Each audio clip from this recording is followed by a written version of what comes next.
Now, at least about 3 terrorists belonging to the Lashkar-e-Taiba have been killed in a gun battle with the security forces in South Kashmir's Shopian this morning.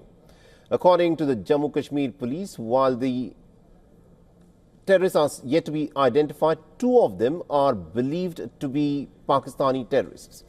Now, according to the security forces, a coordinated search operation was launched based on a specific input about the presence of terrorists in the Shukru Keller area. They said that the search operation turned into an encounter after the terrorists fired upon the forces who retaliated. The exchange of fire is ongoing and so far there are no reports of any casualties. Meanwhile, efforts to catch the terrorists who carried out the terror attack are also underway, and the latest posters have now been put up in different parts of the Shopian district in South Kashmir. The posters say that there is a reward of 20 lakh rupees that will be given to those who can provide information for the perpetrators of the Pahalgam terror attack. The identity of the informant will of course be kept secret.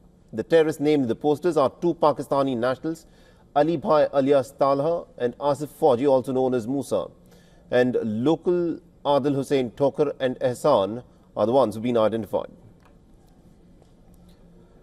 And to give us more updates in terms of what is happening at this moment in the Kashmir Valley, we are joined by our special correspondent Idris Lone, who is joining us from Srinagar. Idris, give us the latest update in terms of what is unfolding with respect to the encounter.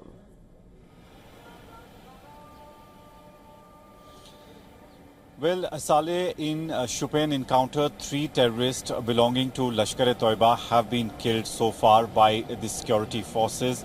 Their identity is being ascertained at the moment. All the 3 bodies have been recovered along with the arms and ammunition. There's a search operation that security forces are still continuing in the area. They had an input about the presence of the group of terrorists in the area, after which they had laid a coordinated search operation, and during the search operation these terrorists had fired on security forces, which had resulted in this gun battle.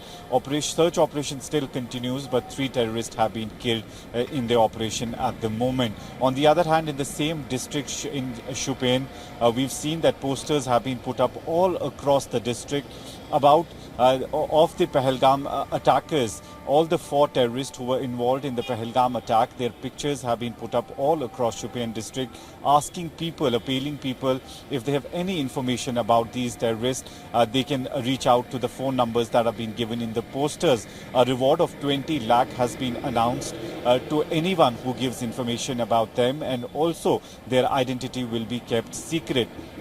On the other hand, if we talk about the situation all across Jammu and Kashmir, there are multiple combing operations of security forces, especially being carried out in the forest areas of South Kashmir, where the Pahalgam attackers could still be hiding, or we still have not been told whether the 3 terrorists who have been killed today are among the Pahalgam attackers, because it's the same mountain region which connects Anantnag to Shopian to Pulwama as well as other parts of South Kashmir.